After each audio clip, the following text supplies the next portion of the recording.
Vamos a continuar, estamos tomando la primera carta a los tesalonicenses, ese primer escrito, no solo de Pablo, sino de todo el Nuevo Testamento, donde se va forjando la idea, las ideas originales que alimentaron la fe cristiana. Así que vamos de nuevo a la primera carta a los tesalonicenses.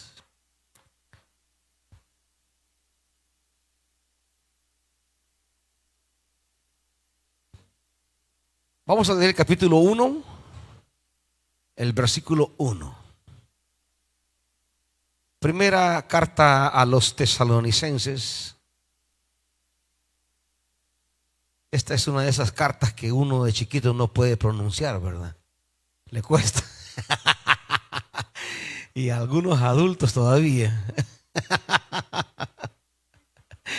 Capítulo 1, versículo 1 dice la escritura: Pablo, Silvano y Timoteo, a la iglesia de los tesalonicenses, unida a Dios el Padre y al Señor Jesucristo, gracia y paz a ustedes.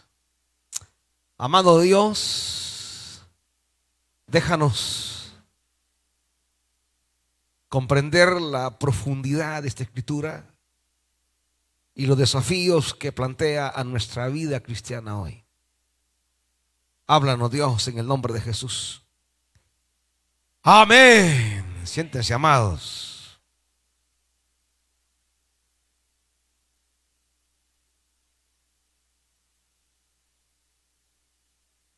Este versículo es tan corto pero tan significativo. Tiene tantas verdades juntas. Hoy trataremos de adentrarnos en algunas cosas que están aquí planteadas por el apóstol. Me gusta cómo inicia la carta, porque en un mundo eclesial como el de hoy, donde a raíz de la influencia norteamericana de liderazgo, se cree que las iglesias son virtudes de cierto líder, esa manera en cómo se individualiza el éxito de una iglesia pensando en el nombre de un líder, pues no es más que la negación del espíritu comunitario que reclama el evangelio. Por eso me encanta cómo comienza Tesalonicenses. No es Pablo el héroe, el único, el único que representa o mueve la buena nueva, sino que es una comunidad. La vida de una iglesia no es el fruto de un individuo, sino de una comunidad. En la vida de la iglesia todos tenemos nuestra participación y nadie puede abrogarse el protagonismo de ser la clave o el meollo. No, esto es comunitario. En la vida de la iglesia todos estamos y lo que se hace en la iglesia es el motor de cada uno de ustedes. No es alguien en particular que es la figura, el que es el éxito. No. Pablo, Silvano y Timoteo. En el primer documento escrito del Nuevo Testamento se nos habla ya de liderazgo como una experiencia comunitaria. La iglesia es el fruto de un equipo y de varios equipos y de varios ministerios. No se haría nada sin la participación de todos en el quehacer de la iglesia. Entendiendo así, Betania es el fruto de cada uno de ustedes. La participación activa, comprometida y permanente de cada uno en los diferentes ministerios hace lo que es Betania. Betania son ustedes. Betania es su trabajo, Betania es su esfuerzo, Betania es su siembra, Betania es su servicio, Betania es su sacrificio, Betania es lo que usted hace. No haríamos lo que se hace si no es por las visiones, el compromiso, el liderazgo, el trabajo de cada uno de ustedes en la obra. Es Pablo, sí, pero también es Silvano y también es Timoteo. Y lo mismo serán una serie de líderes que él va a mencionar a lo largo de la carta. La iglesia es esencialmente una comunidad. No es un califato, es una comunidad. ¿Que hay líderes? Sí, pero no para robarse el protagonismo de una comunidad, sino para coordinar el esfuerzo de todos, para animar el compromiso de todos y para modelar el servicio de todos. Esa es la responsabilidad de un líder. No es quitarle el protagonismo a la iglesia como pueblo de Dios, sino animar, coordinar y modelar lo que es servir al Señor. Por eso somos líderes, para cumplir estas tareas. Luego, que arranca con ese sentido comunitario de liderazgo, Pablo pasa a usar una palabra que para usted y para mí resulta común hoy día, pero en ese momento pues fue toda una novedad cuando Pablo dice a la iglesia. El término iglesia tendrá una repercusión y una consecuencia, porque lo que Pablo trata de hacer en este primer versículo, y creo que en todo el capítulo 1, es tratar de forjar la identidad de esta nueva comunidad. ¿Quiénes son ustedes? ¿Quiénes son? ¿Qué significan para Dios? Porque solamente en la medida que fundamos una identidad, Pablo podrá apelar a una determinada ética, a un determinado testimonio. Es en virtud de lo que somos que tenemos que actuar. Eso es lo que Pablo va a sostener en la carta. Por eso en este primer versículo él plantea, él desarrolla el fundamento. ¿Quiénes somos? ¿Qué significado tenemos para Dios? Y en esa medida que entendamos nuestra identidad, Pablo va a proceder a la exhortación, a empujarnos a una particular manera de vivir, a una particular manera de comprometernos con Dios en virtud de lo que somos. Y lo primero que Pablo hace en el texto es denominar a ese grupo de hombres y mujeres a quienes les predicó el evangelio en Tesalónica, les asigna un calificativo. Les dice: ustedes son iglesia. Para ustedes y para mí, quizá en este momento, iglesia ya tiene todo un bagaje, una idea, un significado, pero para esas personas que recién estaban escuchando el evangelio y que se habían incorporado a esa comunidad de fe, pues el nombre iglesia les traía un recuerdo político, digamos, porque en la perspectiva griega la eclesia, que es la asamblea, pues no tiene ninguna connotación religiosa.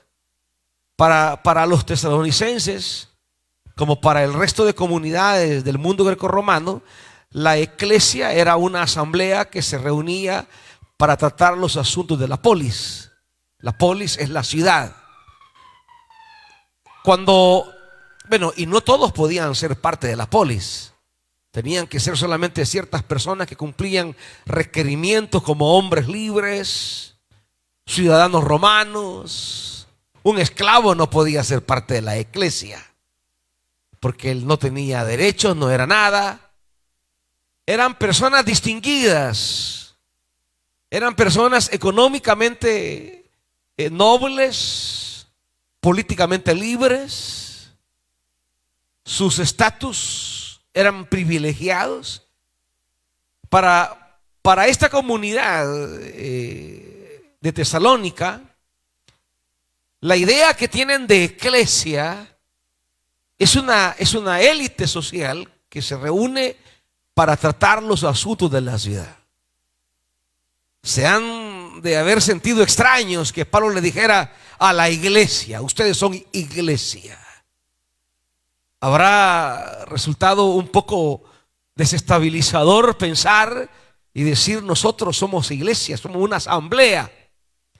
Pero claro, Pablo va a explicarles qué tipo de asambleas que son. Y lo que va a desarrollarles en este momento es que son una asamblea, pero no al estilo político griego, sino que son una asamblea al estilo de Israel en el Antiguo Testamento. Y lo que Pablo va a enseñarles para forjar la identidad es cómo era la asamblea israelita en el Antiguo Testamento. Porque la palabra eclesia, aparte del sentido político que tiene para los tesalonicenses, tiene otro sentido que ellos no conocen, que es el sentido religioso, que es el sentido del Antiguo Testamento. Cuando el Antiguo Testamento va a describir a Israel como congregado delante de Dios, el Antiguo Testamento griego, o sea, la Septuaginta, va a usar la palabra eclesia. Allí donde el hebreo utiliza el término, bueno, se me ha ido el término hebreo ahorita, cajal, el término cajal. Cuando el hebreo usa el término cajal, que es congregación, asamblea, cuando Israel está reunido delante de Dios, y dice el Antiguo Testamento, Israel estuvo congregado, o la congregación de Yahvé, o el pueblo de Yahvé, el hebreo dice Cahal. Cuando se tradujo del hebreo al griego, el Antiguo Testamento, del que les he hablado, la Septuaginta o la versión de los 70, ellos usaron el término eclesia para hablar de Israel congregado delante de Dios. La eclesia.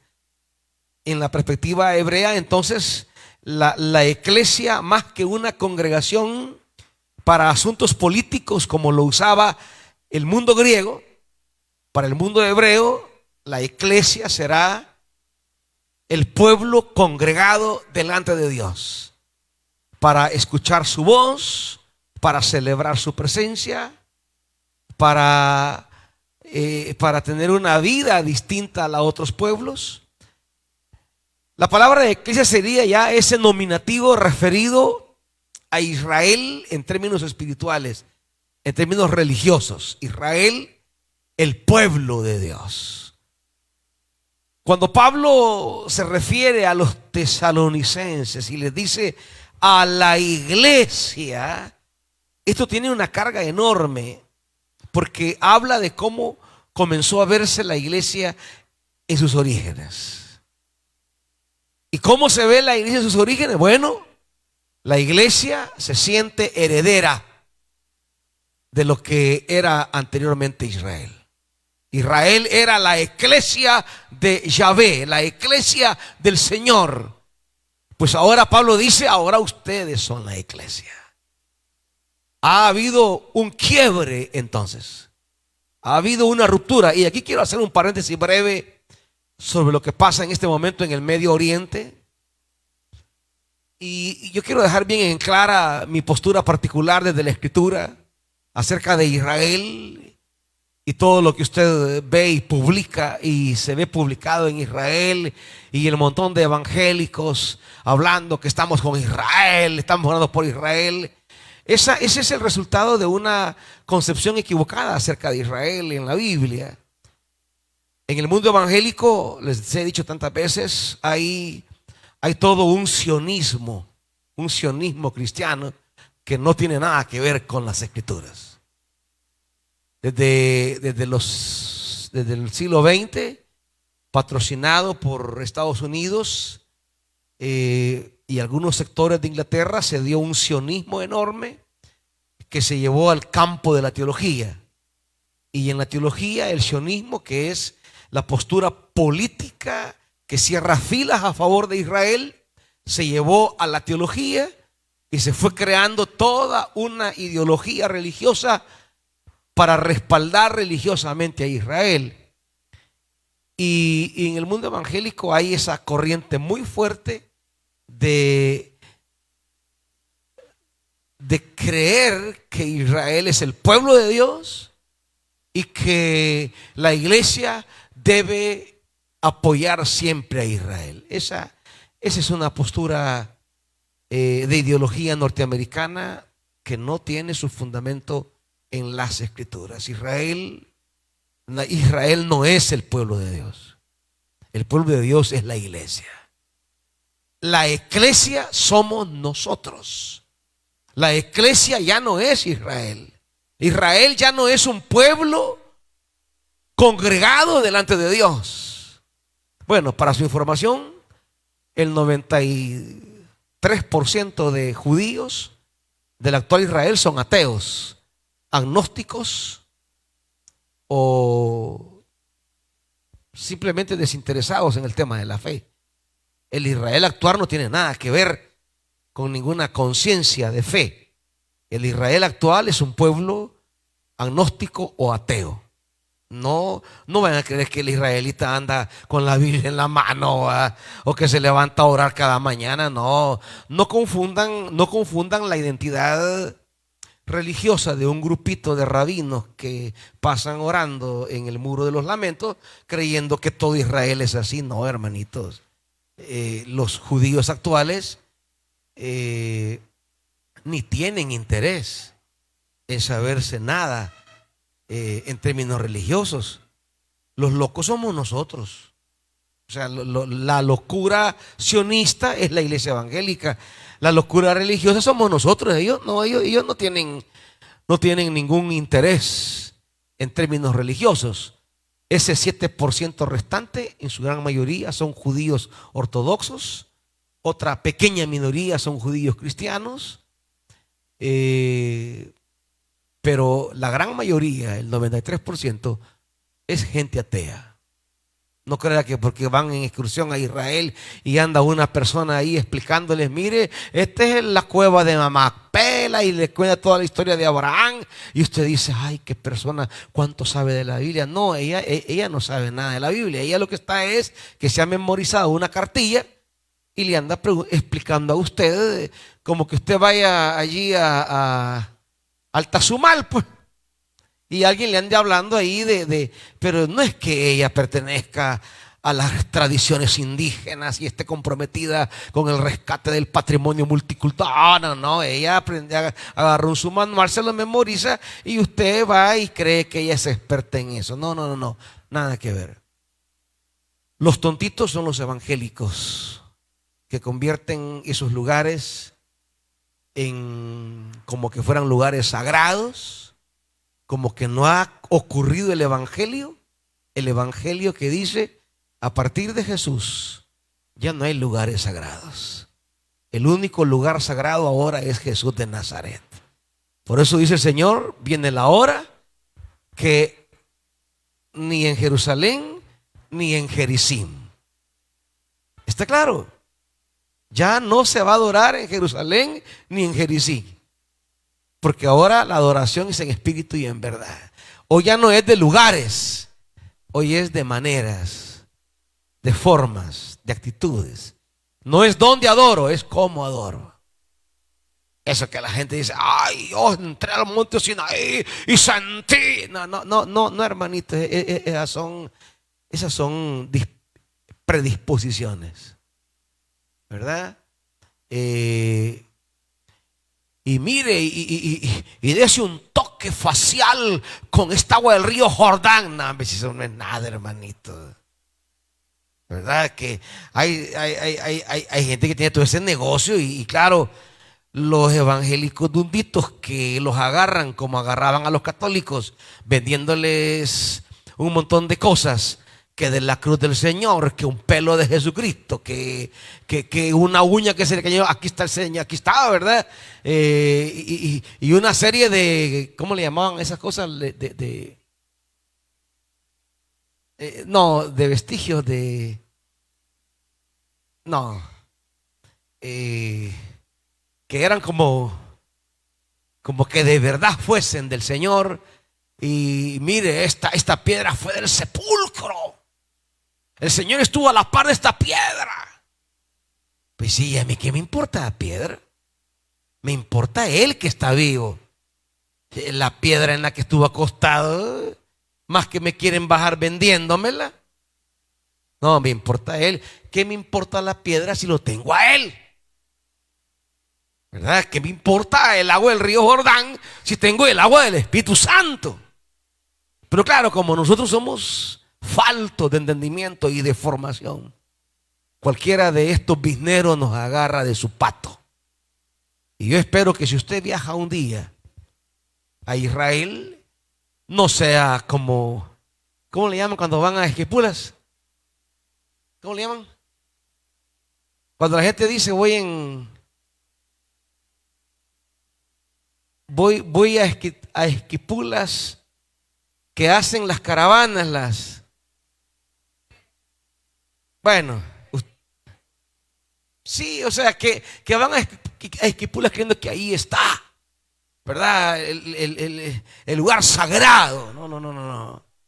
Así estamos nosotros.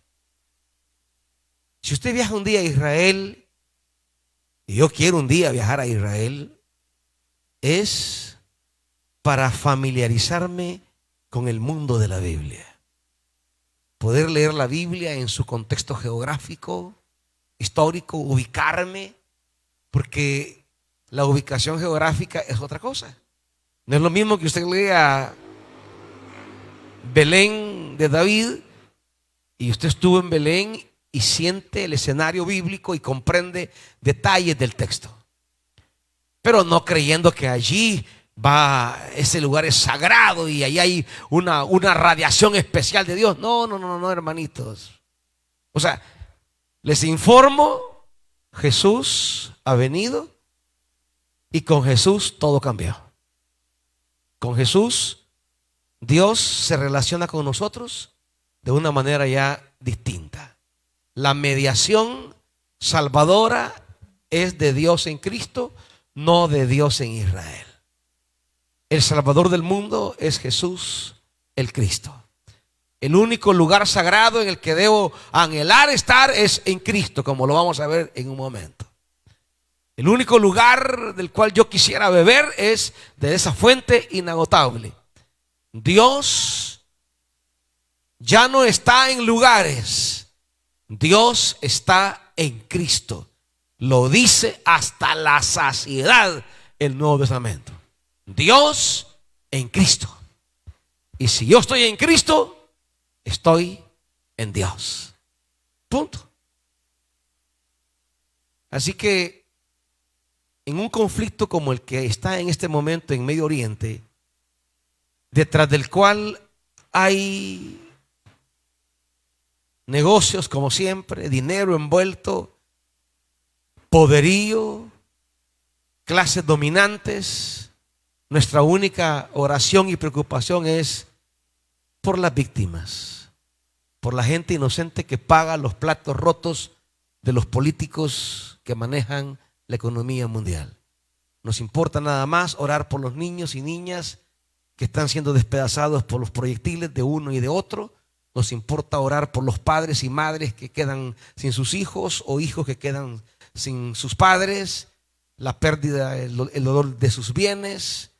Oramos por el sufrimiento humano que provoca la guerra. No estamos orando para que un país le gane al otro. Esa, desde el Evangelio, es una estupidez. Desde el Evangelio, estar orando para que una nación le gane a otra es una estupidez teológica. Es fruto de la ignorancia bíblica y es negar la esencia misma de Jesucristo. Jesucristo no vino para que Israel derrotara a Roma. Vino para crear una nueva realidad, un nuevo mundo, al que le llamó el reino de Dios, el reinado de Dios. Eso que él enseñó en las parábolas, eso que él trató de enseñarnos en los milagros. El reino de Dios es la promoción de la vida, no de la muerte. El reino de Dios es compromiso con la vida. No estamos para patrocinar el genocidio de una nación sobre otra. Estamos para ser portadores y mensajeros de la vida, reclamar la vida, no patrocinar la muerte. Yo esperaría que los que han escuchado durante años mi enseñanza de las Escrituras no estemos patrocinando ni la muerte, ni el armamentismo, ni la superioridad étnica de nadie.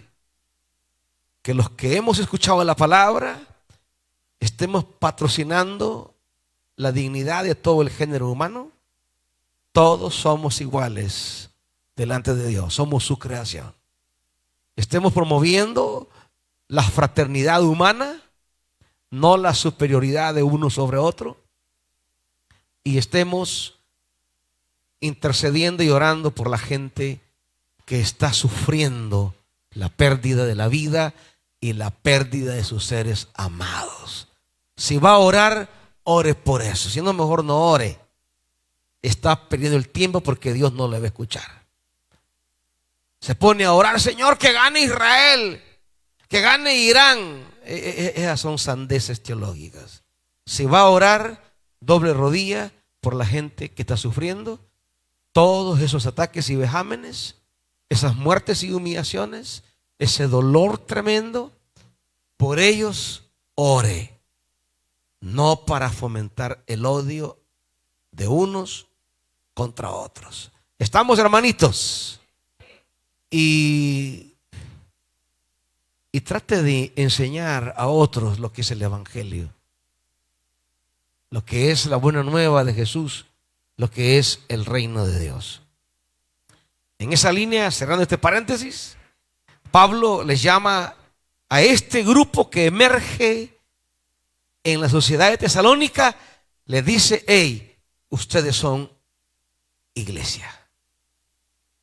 Y lo que trata de explicarles en la primera carta es qué significa que ustedes sean iglesia. Ellos no entienden el sentido religioso de la palabra iglesia. Ellos no entienden qué significa esto de iglesia. Pablo les escribe porque les quiere explicar. Esto es lo que les quiere él trazar, ¿verdad? Es más, hace una separación bien grande con ese grupo que ya no es iglesia. Mire el 2:13.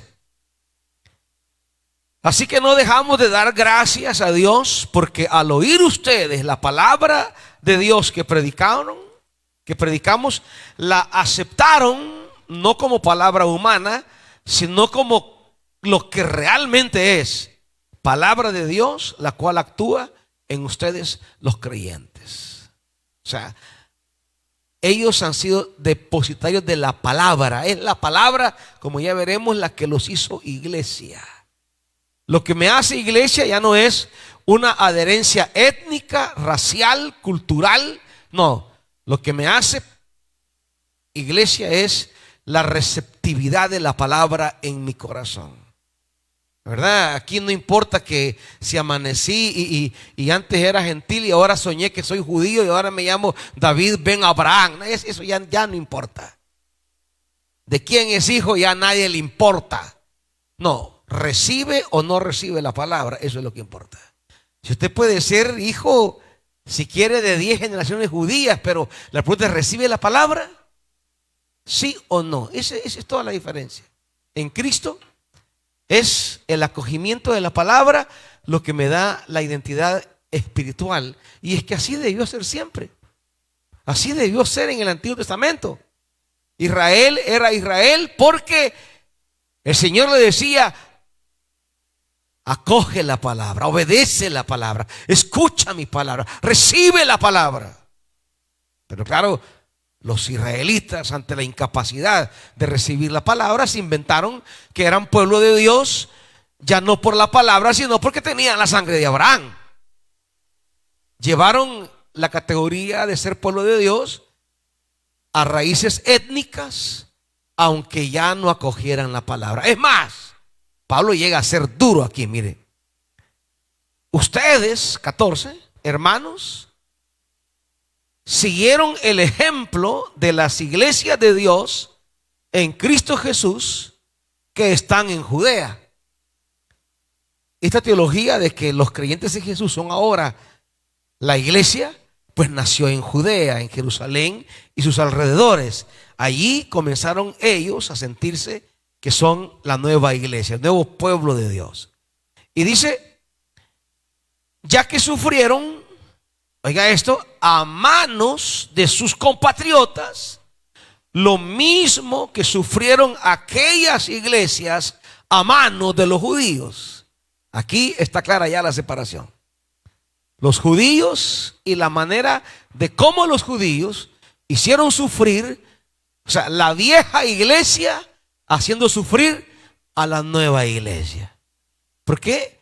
Porque estaban conscientes que la nueva iglesia desplazaba a la vieja iglesia. ¿Y qué hacían? Exterminarla, como Pablo. Pablo era la vieja iglesia, la vieja asamblea, la vieja eclesia, queriendo extirpar la nueva eclesia que nacía en Jesús de Nazaret. Y él lo va a declarar en Hechos. Yo, dice Pablo, había creído que mi deber era extirpar, aniquilar, destruir a este grupo de blasfemos, porque para él, como antigua iglesia, esta nueva iglesia era una aberración. Y sigue Pablo diciendo, estos, versículo 15, hablando de los judíos, estos mataron al Señor y a los profetas, y a nosotros nos expulsaron. No agradan a Dios y son hostiles a todos, pues procuran impedir que prediquemos a los no judíos para que sean salvos. Así, en todo lo que hacen, llegan al colmo de su pecado. Pero el castigo de Dios vendrá sobre ellos con toda severidad. O sea, la lectura que Pablo hace de los judíos aquí es bien dura. Es bien fuerte. Lo que Pablo dice aquí sobre los judíos es bien fuerte. Tiene acusaciones muy fuertes y habla de cosas muy duras. Por tanto, no sé, la gente que quiere tomar al pie de la letra las cosas, ¿por qué no lee estos textos también? Y si vamos a orar por Israel, oremos por su conversión, como tenemos que orar por la conversión de todas las naciones. Y la conversión no al cristianismo, no, la conversión al reino. Es que esto no es de religiones, es del sueño de Dios, es de la propuesta de Dios. Aquí no estamos para llamar a la gente a una religión, sino a que se integre a una visión de Dios sobre la vida. Y esa sí debe ser nuestra oración. Porque hay mucha gente cristiana que no tiene vínculo con el reino de Dios. Hay gente cristiana, como lo acabo de decir, que están orando para que uno mate a otro. Pues eso no es reino de Dios. O sea, alguien puede identificarse con una religión, pero no con el reino de Dios. Y ese es el gran vacío del mundo cristiano hoy, que es cristiano, pero de nombre, pero por vincularse a Jesús y su propuesta de vida, no. Y ahí están las grandes realidades cristianas, rogando que una nación aniquile a otra. Esa no debe ser la razón, el contenido de nuestra oración. Eso no es así. Eso no es cristianismo, no es reino de Dios. Volviendo entonces al versículo 1, Pablo dice, ustedes ahora son la iglesia. Y la iglesia tiene unas connotaciones que Pablo va a describir en 3 palabras que describo brevemente.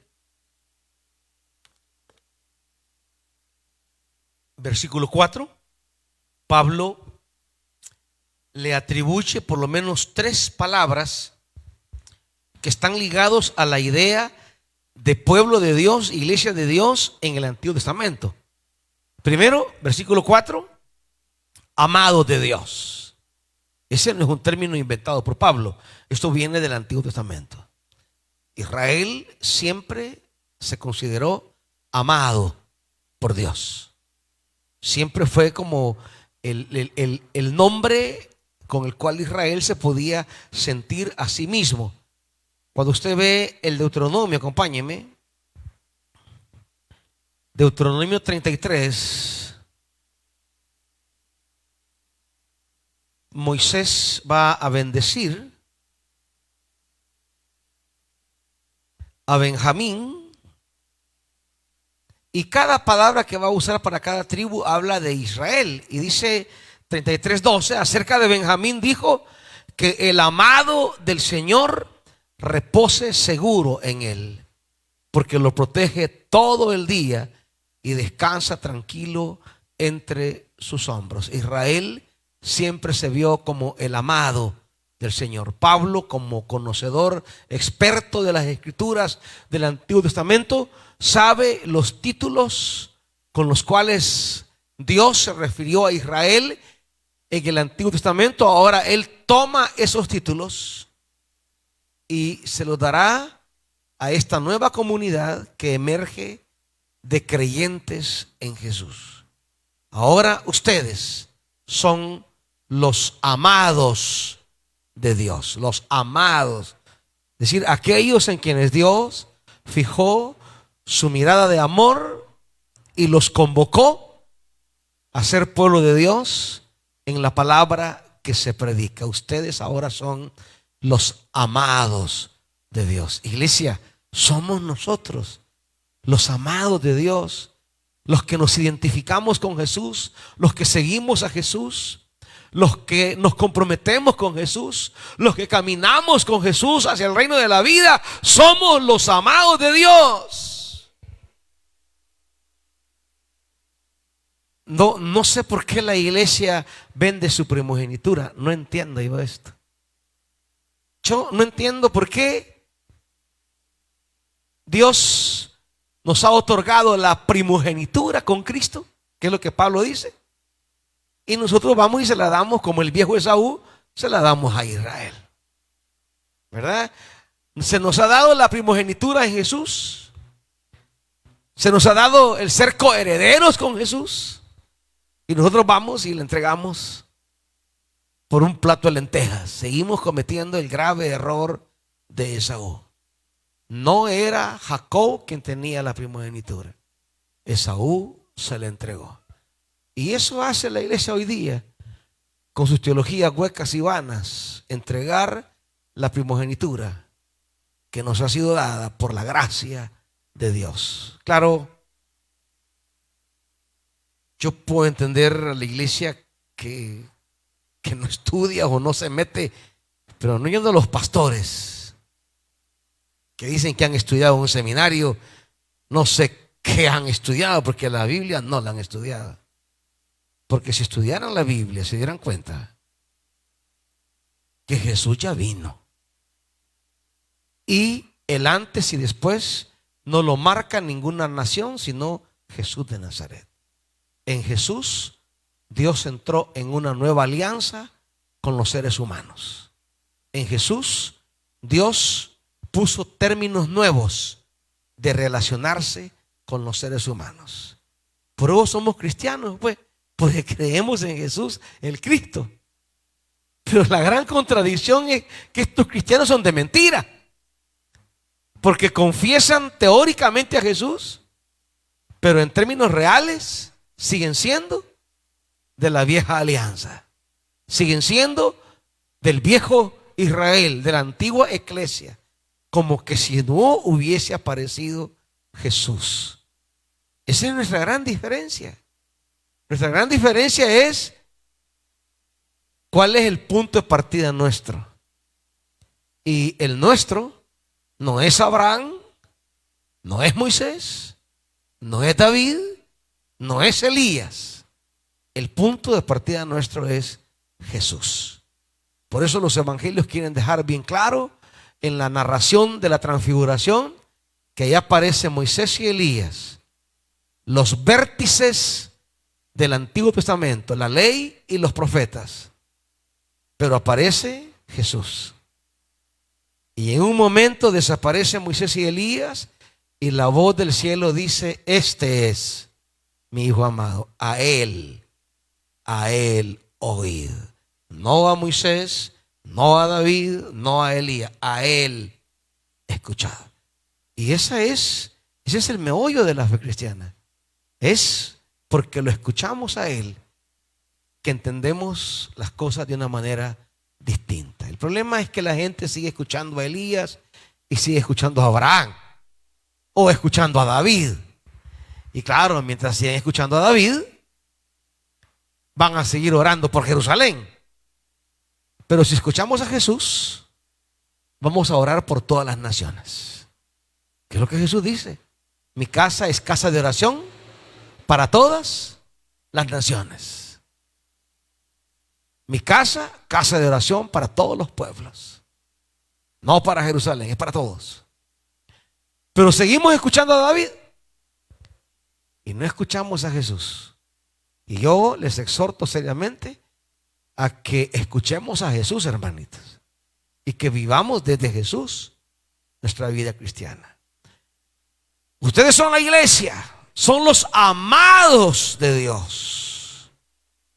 Ustedes, creyentes en Jesús, son ahora los amados de Dios. ¿A quiénes ama Dios? A ustedes, los que han recibido la palabra y se identifican con Jesús. A quien ame a Jesús es amado por Dios. Somos amados en Cristo. Él es el amado en principio. Él es el amado. Así dice el Señor: este es mi Hijo amado. Este, no Israel, este es mi Hijo amado. ¿Quién es el Hijo amado de Dios? Jesús. Y en Cristo yo soy amado de Dios. ¿Entienden esto, hermanitos? Eso es lo que plantea el Nuevo Testamento. Eso es lo que enseña el Nuevo Testamento. Que en Cristo ocurrió algo estremecedor. La segunda palabra que usa Pablo para hablar de esto de ser iglesia, en el versículo 4, después que dice: hermanos amados de Dios, sabemos que Él os ha escogido. Ser escogidos, ser elegidos. Esta es otra idea que no viene de Pablo, viene del Antiguo Testamento. Toda una tradición de que Israel es el escogido. Pero el escogido fracasó. Ahora el elegido es Jesús, y con Jesús los que crean en Él son los elegidos. Por ejemplo, en el Antiguo Testamento, para que vea rápido, Deuteronomio,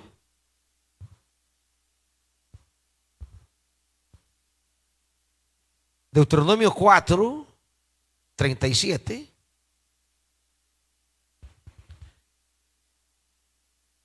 El Señor amó a sus antepasados y escogió la descendencia de ellos.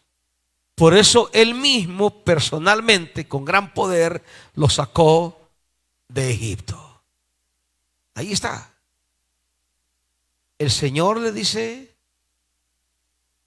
escogió. Cuando Pablo habla de escoger, está entendiendo la acción de Dios con Israel. Pero dice: ahora ustedes son los escogidos. Y dice el 7, capítulo 7.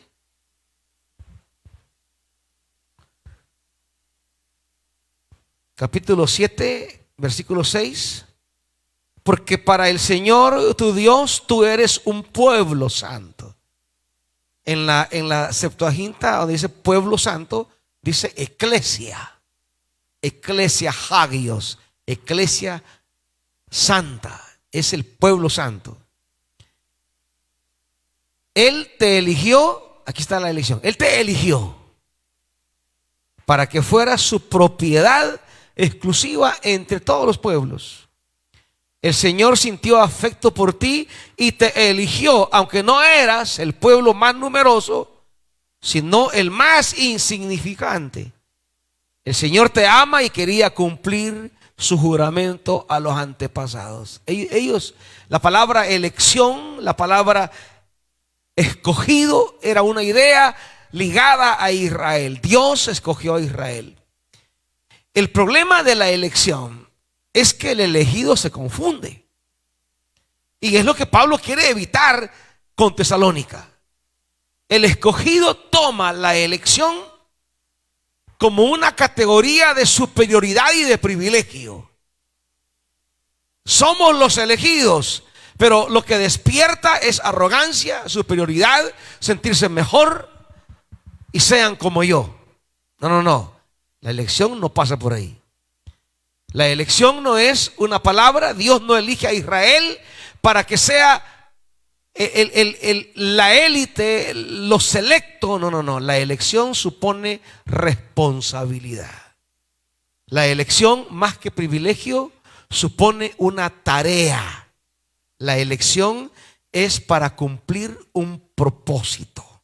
No es para asumir una posición de privilegio, sino para asumir una tarea y una responsabilidad. Israel tenía que enseñarles a las naciones lo que significa temer al Señor.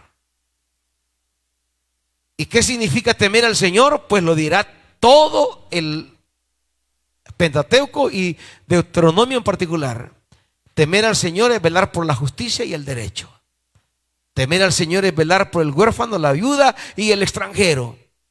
Temer al Señor es ser una sociedad distinta a las sociedades opresivas que rodean a Israel.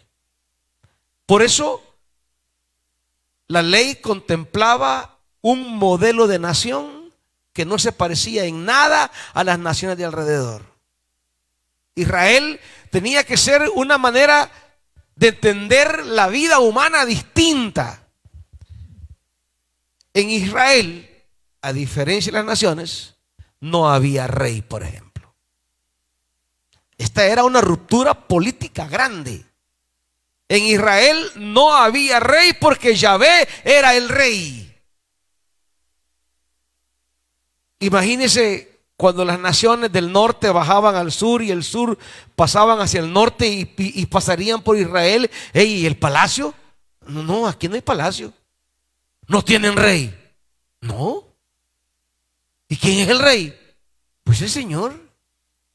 ¿Y cómo se gobiernan? Pues cada tribu nombra a sus representantes, formamos un consejo y ahí discuten. Tenemos profetas que los iluminan con la palabra. Entonces los ancianos y los profetas, la palabra y las decisiones políticas, vamos tomando decisiones. Pero ¿y esto cómo? Sería una cosa diferente a las naciones que tienen rey. El rey que oprime, el rey que toma los recursos del pueblo, el rey que hace arbitrariedades. Israel no tenía rey. Israel no tenía templo. Imagínense, la gente llegaba a Israel y el templo aquí. No, aquí no tenemos templo. Pero tienen religión, sí, claro. Adoran a Dios, claro. Pero lo adoramos en la vida. Lo adoramos en las relaciones. Nuestra adoración es diferente, no es una cosa sacra, es una cosa existencial. Adoramos a Dios en la manera como nos tratamos, como nos relacionamos. La adoración se da en la vida, no en un templo. Era una manera de ser distinta. Israel no tenía ejército. Si todo esto de templo y ejército vino con la monarquía fue la perdición de Israel. El haber nombrado reyes fue el fracaso de Israel. Todo se desorientó, todo se perdió. Imagínense llegar, y aquí la gente billetuda, ¿dónde está? O la gente que maneja la lana. No, aquí todos tenemos nuestro pedacito de tierra. No, hombre, y aquí nadie tiene grandes propiedades, no. ¿Y eso cómo funciona? Bueno, aquí por ley se le asignó a una familia la tierrecita, y esa tierra es para ella a perpetuidad. Y si algún israelita en una socazón en las aguas que necesita billete vende su tierra, no importa. Al año de jubileo esa tierra vuelve a ser de él. Sí, mande. A los 7 años y a los 50 años vuelve a ser la tierra de ellos. Pero y lo que debía, porque le dieron, queda pagado, saldado. ¿Cómo? ¿En serio? Sí, claro. El año de jubileo, las tierras volvían a sus dueños originales. Y si alguien en esos años acumuló tierra y tierra y tierra, cuando llegaba el jubileo, vaya, tomen su tierrita, hijito. Pero miren, no le he pagado. No, tome, si la ley me obliga, es suya de regreso. Así que nadie podía ser terrateniente. Nadie podía ser hacendado. Nadie podía ser dueño de grandes extensiones. No. El Levítico 25 dice, no, la tierra es mía, dice el Señor. Y les he dado un pedacito a cada uno de ustedes. Y si alguno la vende, o él mismo se vende en una necesidad a un hermano, al año de jubileo quedan libres los esclavos, quedan libres las tierras, quedan saldadas las deudas. ¿Verdad? Es el año de salvación, es el año de jubileo, es el año de la gracia, que es lo que Lucas dice, Jesús vino a anunciar, el año de la gracia del Señor. Todo era como volver a poner el reloj otra vez a cero, ¿verdad? La cuenta se ponía otra vez a cero. Y las deudas, cheles. Y los esclavos, libres. Y las tierras regresaban a sus dueños originales. ¿Y por qué? Y así por así de gratis. El año de la gracia es el jubileo. Entonces, Israel tenía que fue escogido para enseñarle a las naciones que se podía vivir de una manera diferente, donde no hubiera muerte, opresión, posesión, destrucción. Para eso fue elegido Israel. Pero Israel fracasó. Ahora Pablo les dice a la iglesia, ahora son ustedes los elegidos. La pregunta es, ¿van a fracasar como el antiguo Israel? ¿O van a asumir la tarea de ser verdadera luz del mundo, verdadera sal de la tierra? Y yo creo que en grandes tramos hemos fracasado. Creo que en grandes tramos somos una iglesia cuantitativamente grande, pero cualitativamente pobre, miserable, diría yo.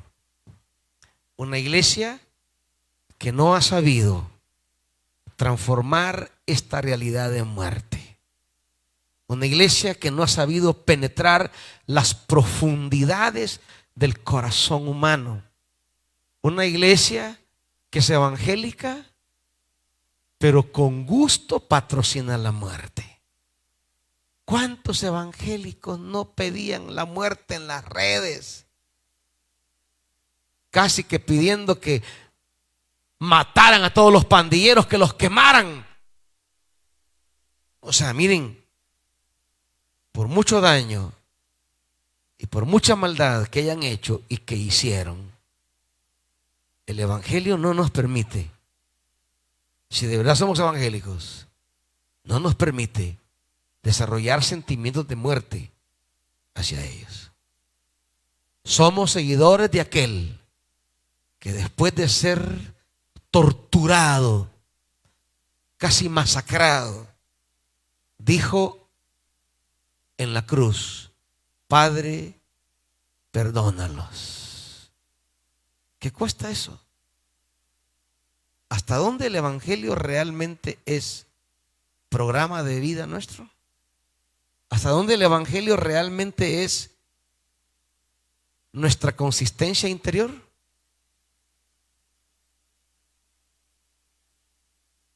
Somos evangélicos como una profesión de fe, pero no como un asumir la vida que propone el evangelio, la vida encarnada, el evangelio encarnado en la vida de Jesús.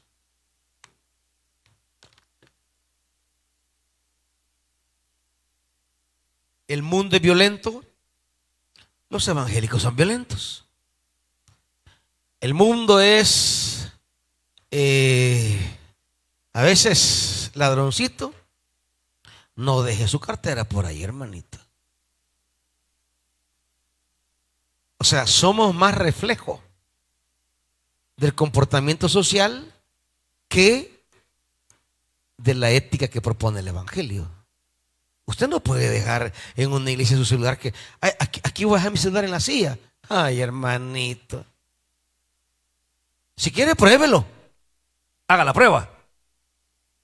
Deje su billetera ahí en la silla y vaya a darse una vuelta por ahí.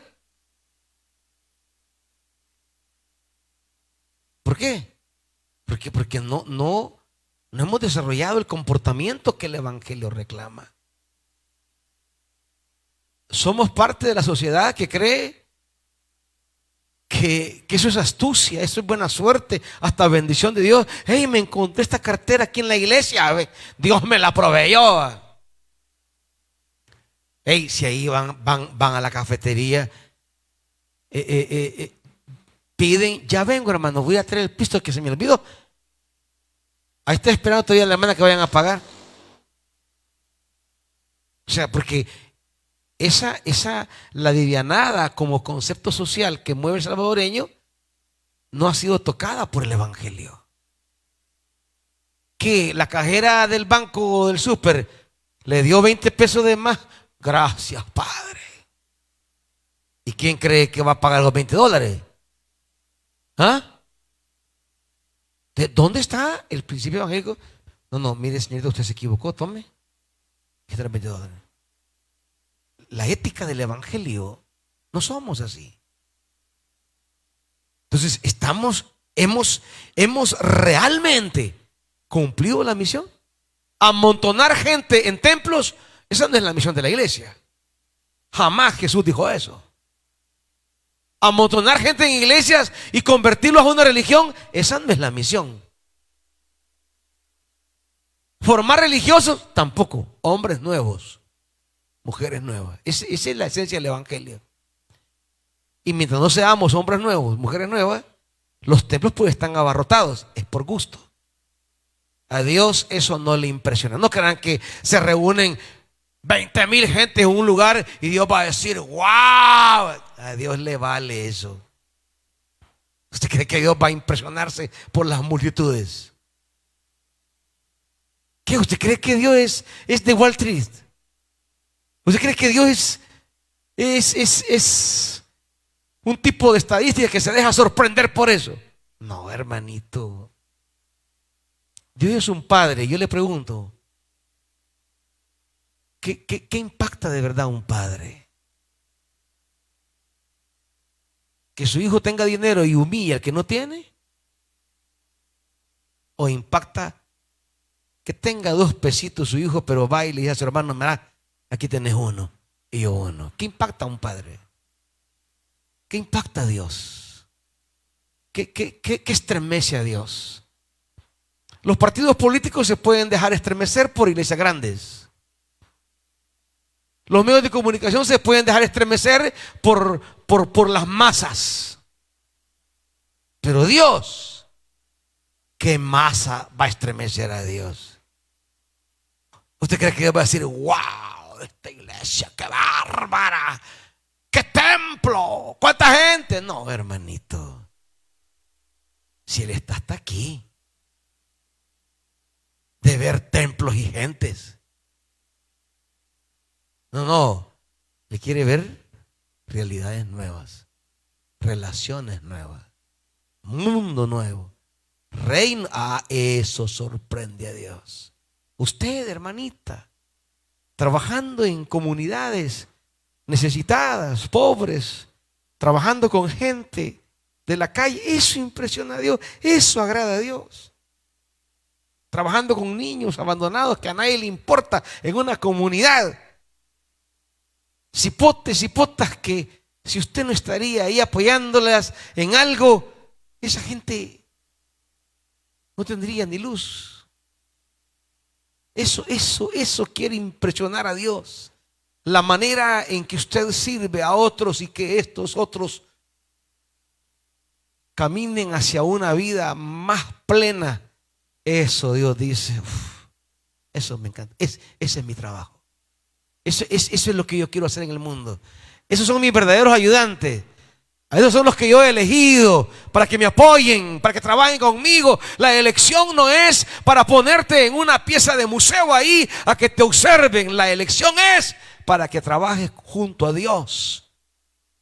Porque esta vieja creación sea una nueva creación. En los actos pequeños, en los servicios pequeños, en las tareas pequeñas. Allí donde hay niños, niñas, jóvenes, mujeres, ancianos, ahí donde están llevando la alegría los días jueves a los adultos mayores de Apopa, ahí donde hay unas chiquis trabajando con niños y niñas, que nadie te mira, hija, nadie te mira, hijo. Nadie te observa. No recibes aplauso de nadie aquí en la iglesia. Pero sabes, ahí está el Señor, viendo tu entrega, tu sacrificio, tu esmero, y dice, ella es mi amada, ella es mi elegida, ese es mi pueblo, con esos camino yo. Eso me impresiona a mí. Ustedes son la iglesia. Para Pablo,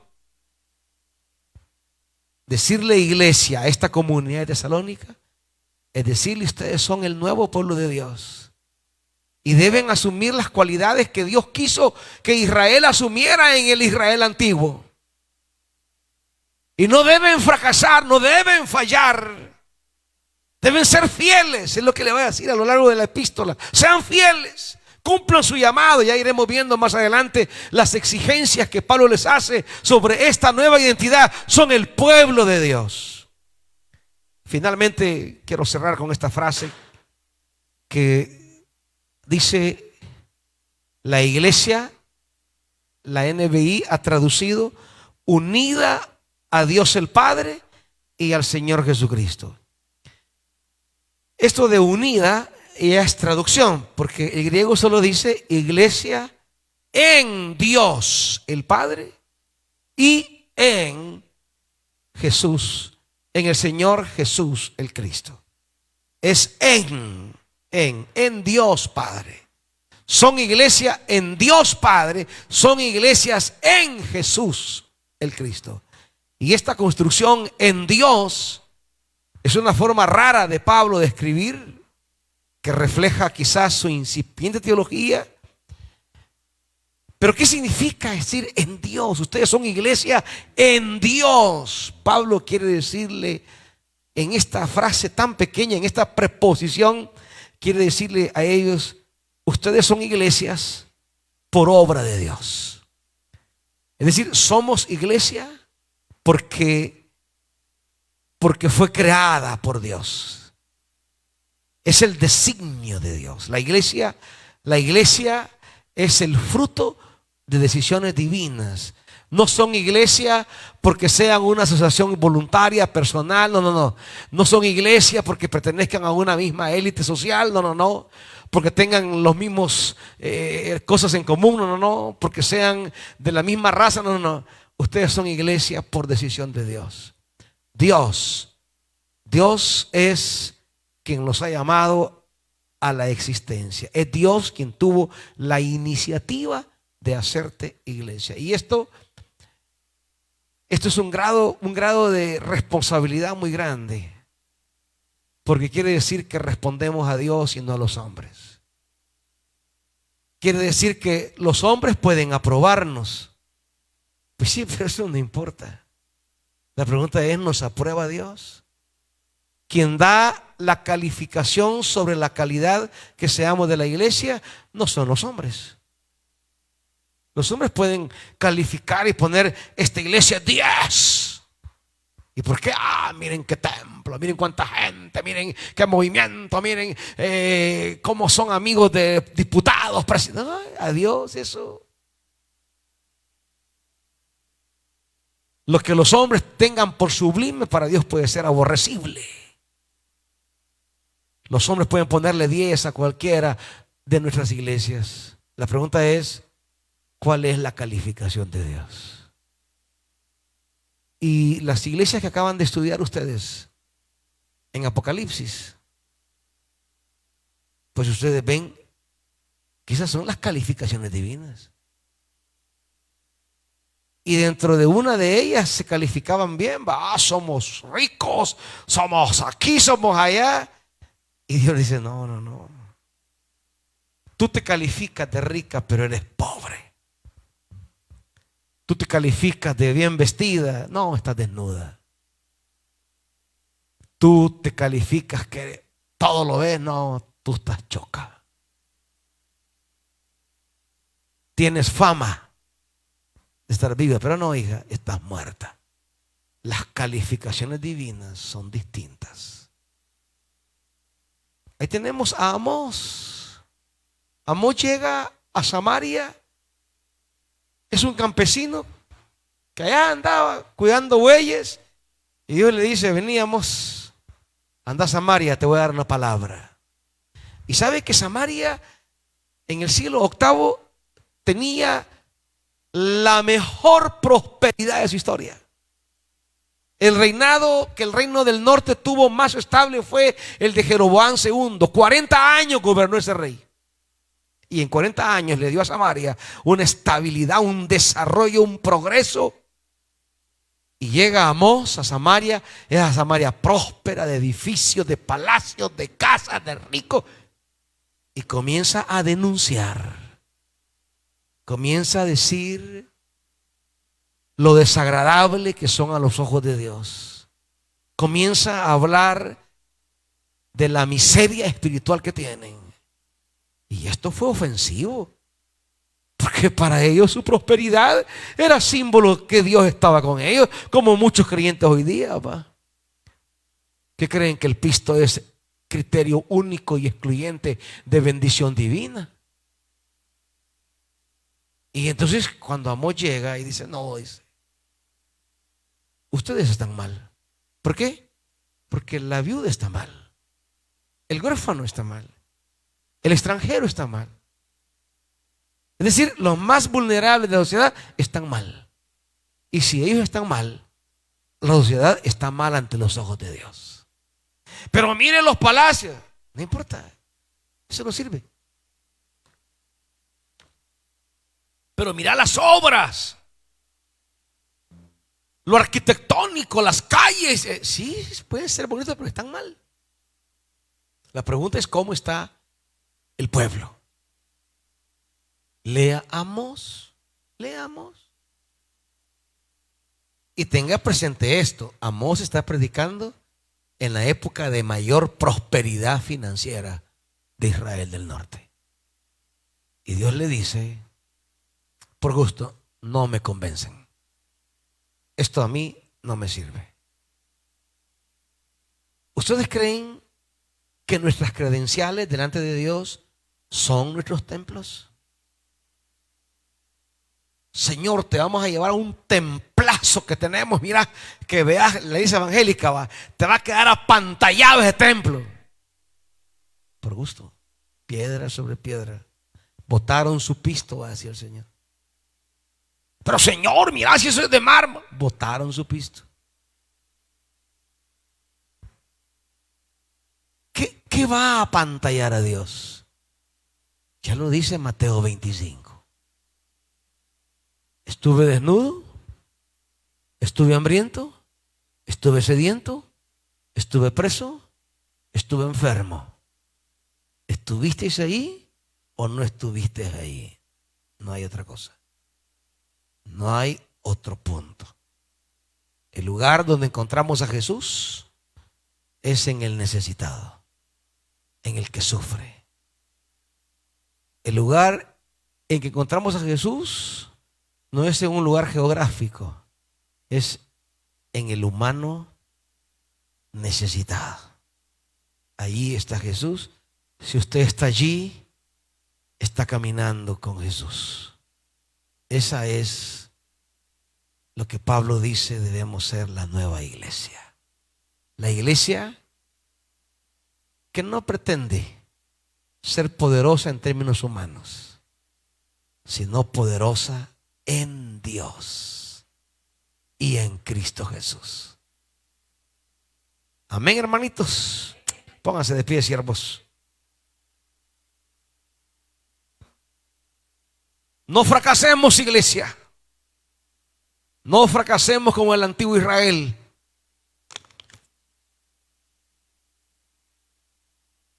Sirva donde haya una necesidad. Sirva en el ministerio que procura llegar a personas que necesitan. Padre, un país con tantas necesidades es un campo de misión. Misión del reino, misión del evangelio.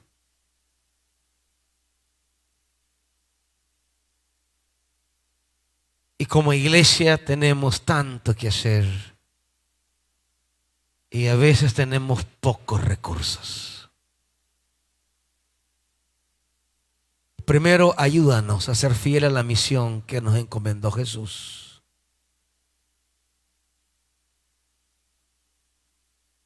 Y segundo, abre tu mano generosa y provéenos. Que cada uno de nosotros militemos en un servicio de vida, de asistencia.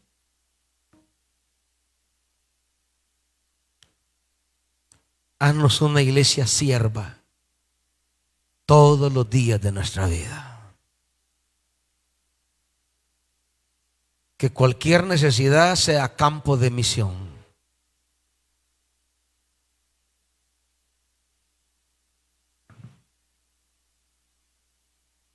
En el nombre de Jesús. Amén. Que Dios me los bendiga, hermanos y hermanas.